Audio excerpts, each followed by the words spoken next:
আপনারা জানেন আমাদের বিএনপি ভারপ্রাপ্ত তারেক রহমান সাহেব বলেছেন রাষ্ট্রের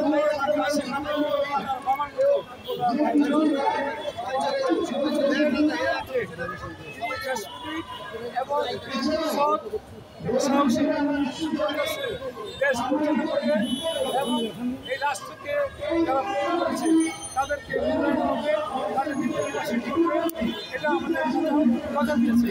আমরা আশা করি আগামী যে সুশীলমান নির্বাচনের মাধ্যমে করে আসলে আমাদের অবশ্যই এই সমস্ত করবে।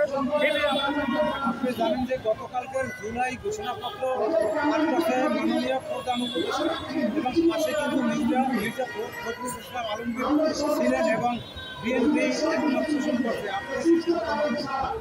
আমাদের নেতা তারেক রহমান সাহেবের নির্দেশে আমাদের মহাসচিব ছিলেন এবং তারা মতামত দিয়েছেন, সেই হিসেবে আমার সসম্মানে আপনার পরিচয় আমি ঢাকা মহানগর